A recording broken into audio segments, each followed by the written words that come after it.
Stock broking সেক্টরের একটা অন্যতম কোম্পানি যার নাম হচ্ছে অ্যাঞ্জেল ওয়ান লিমিটেড।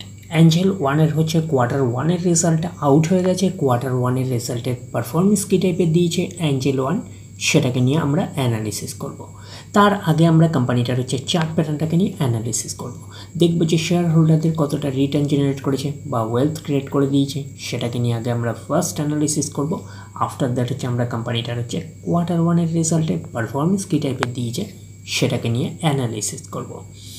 তো কোম্পানিটা এখন ট্রেড করছে 2220 টাকায় এখন ট্রেড করছে, অর্থাৎ বলতে পারি 2220 টাকায় এখন ট্রেড করছে কোম্পানিটা।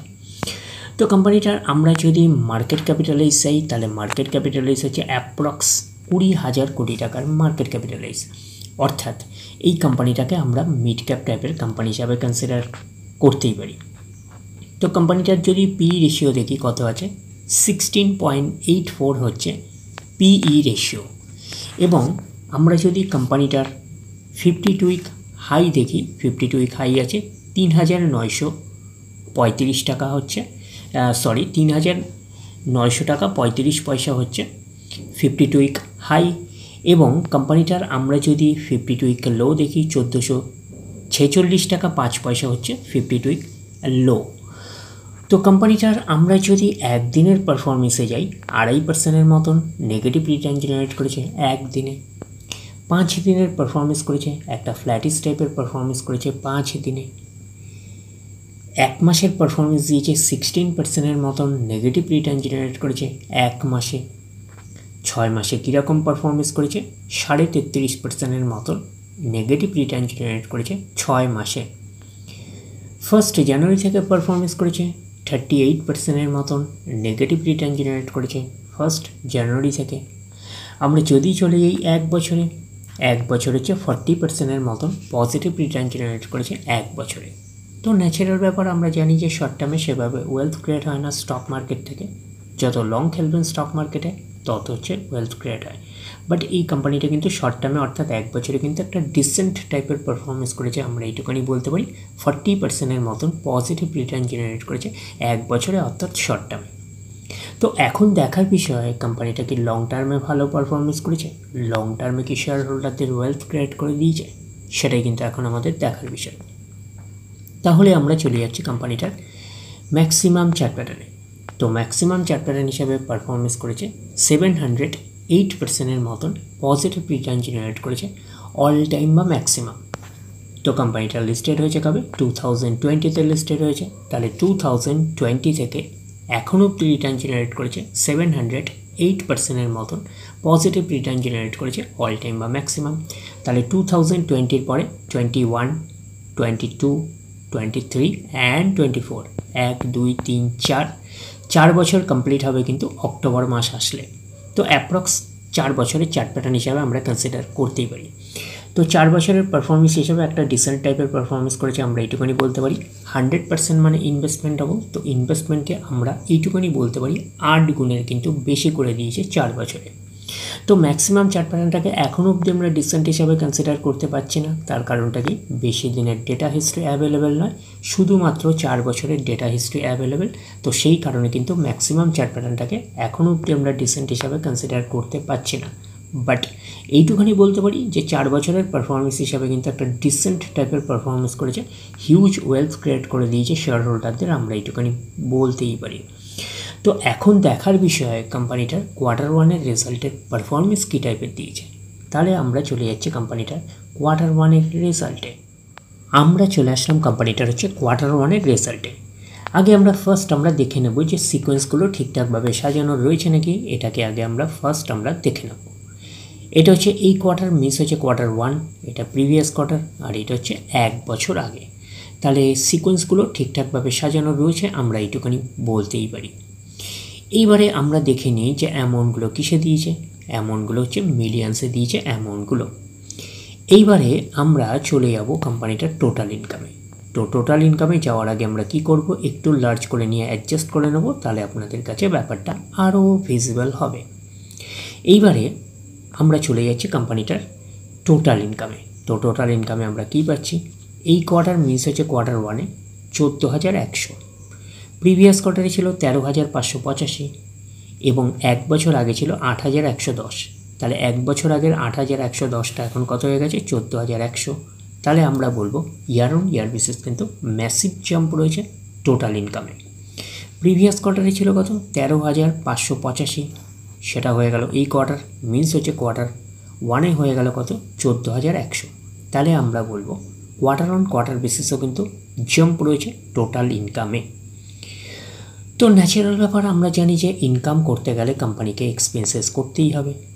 এখন দেখার বিষয় কোম্পানিটা ইনকাম করতে গিয়ে কতটা এক্সপেন্সেস করেছে। তাহলে আমরা চলে আসলাম টোটাল এক্সপেন্সেসে। এই কোয়ার্টার মিস হচ্ছে কোয়ার্টার ওয়ানে কত আছে 10,132, প্রিভিয়াস কোয়ার্টারে ছিল 8,997 এবং 1 বছর আগে ছিল 5,143। তাহলে 1 বছর আগের 5,143টা এখন কত হয়ে গেছে 10,132। তাহলে আমরা বলবো ইয়ার অন ইয়ার বেসিস কিন্তু জাম্প রয়েছে টোটাল এক্সপেন্সেসে। প্রিভিয়াস কোয়ার্টারে ছিল কত 8,997, সেটা হয়ে গেল এই কোয়ার্টার মিনস হচ্ছে কোয়ার্টার ওয়ানে হয়ে গেল 10,132। তাহলে আমরা বলবো কোয়ার্টার অন কোয়ার্টার বেসিসে কিন্তু এই জাম্প রয়েছে টোটাল এক্সপেন্সেসে। তো এইবারে আমাদের বের করতে হবে কি, এইবারে আমাদের বের করতে হবে কোম্পানিটার অপারেটিং প্রফিট। কী করে বের করবো অপারেটিং প্রফিট?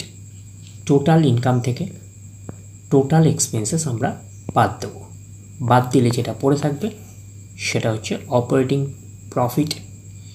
টোটাল ইনকাম পেয়ে গেছি, টোটাল এক্সপেন্সেস পেয়ে গেছি, টোটাল ইনকাম থেকে টোটাল এক্সপেন্সেস বাদ দিলে পড়ে থাকছে অপারেটিং প্রফিট। অর্থাৎ আপনারা বলতে পারেন প্রফিট বিফোর ট্যাক্স, এটাকেই আমরা অপারেটিং প্রফিট বলতে পারি। তাহলে পাচ্ছি কি এই কোয়ার্টার মিস হচ্ছে কোয়ার্টার ওয়ানে 3,968, প্রিভিয়াস কোয়ার্টারে ছিল 4,587 এবং 1 বছর আগে ছিল 2,967। তাহলে 1 বছর আগের 2,967টা এখন কত হয়ে গেছে 3,968। তাহলে আমরা বলবো ইয়ার অন ইয়ার বেসিস কিন্তু জাম্প রয়েছে অপারেটিং প্রফিটে। প্রিভিয়াস কোয়ার্টারে ছিল কত 4,587, সেটা হয়ে গেল এই কোয়ার্টার মিস হচ্ছে কোয়ার্টার ওয়ানে হয়ে গেল 3,968। তাহলে আমরা বলবো কোয়ার্টার অন কোয়ার্টার বেসিস কিন্তু ডাউন পারফরমেন্স করেছে অপারেটিং প্রফিটে। তো অপারেটিং প্রফিটটাই নিশ্চয়ই কোম্পানির মেন প্রফিট নয়। তারপরে কি করতে হবে, তারপরে গভর্নমেন্টকে ট্যাক্স পে করতে হবে। গভর্নমেন্টকে ট্যাক্স পে করার পরে কোম্পানির কাছে যেটা পড়ে থাকবে সেটা কোম্পানির ফাইনাল প্রফিট বা নেট প্রফিট হিসাবে আমরা কনসিডার করতেই পারি। তাহলে আমরা কি পাচ্ছি প্রফিট ফর দ্য পিরিয়ড, এটাকে আমরা নেট প্রফিট বলতে পারি, এটাকেই আমরা ফাইনাল প্রফিট বলতে পারি। তাহলে আমরা পাচ্ছি কি এই কোয়ার্টার মিস হচ্ছে কোয়ার্টার ওয়ানে 2,927, প্রিভিয়াস কোয়ার্টারে ছিল 3,399 এবং 1 বছর আগে ছিল 2,204। তাহলে 1 বছর আগের 2,204টা 2,208। তাহলে 1 বছর আগে 2,208টা এখন কত হয়ে গেছে 2,927। তাহলে আমরা বলবো ইয়ার অন ইয়ার বেসিস কিন্তু জাম্প রয়েছে নেট প্রফিটে। প্রিভিয়াস কোয়ার্টারে ছিল কত 3,399, সেটা হয়ে গেল এই কোয়ার্টার মিনস হচ্ছে কোয়ার্টার ওয়ানে হয়ে গেল 2,927। তাহলে আমরা বলবো কোয়ার্টার অন কোয়ার্টার বেসিস কিন্তু ডাউন পারফরমেন্স করেছে নেট প্রফিটে। এইবারে আমরা চলে যাব কোম্পানিটার হচ্ছে ইপিএসে অর্থাৎ আর্নিং পার শেয়ারে। তাহলে আমরা চলে আসলাম কোম্পানিটার ইপিএসে অর্থাৎ আর্নিং পার শেয়ারে। এই কোয়ার্টার মিস হচ্ছে কোয়ার্টার ওয়ানে কত আছে 32.55, প্রিভিয়াস কোয়ার্টারে ছিল কত 40.48 এবং 1 বছর আগে ছিল 26.39। তাহলে 1 বছর আগের 26.39টা এখন কত হয়ে গেছে 32.55। তাহলে আমরা বলবো ইয়ার অন ইয়ার বেসিস কিন্তু জাম্প রয়েছে ইপিএসে অর্থাৎ আর্নিং পার শেয়ারে।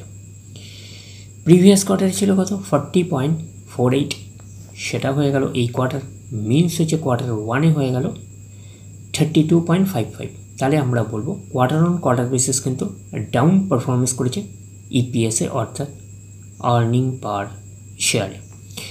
তো ন্যাচারাল ব্যাপার, আমরা জানি যে নেট প্রফিটের রিফ্লেকশনটা ইপিএসে পাই, তো নেট প্রফিটের রিফ্লেকশনটা আমরা ইপিএসে পেয়েছি।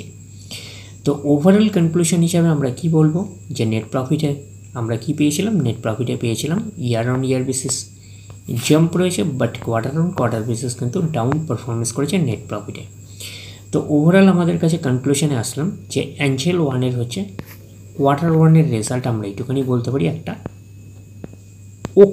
ওকে টাইপের একটা পারফরমেন্স করেছে, আমরা কিন্তু এইটুখানি বলতেই পারি। তাহলে ওভারঅল ভিউটা আপনাদের কাছে ক্লিয়ার। তাহলে এই অবধি, নেক্সট ভিডিওতে আবার আপনার সাথে আমার দেখা হচ্ছে। ধন্যবাদ।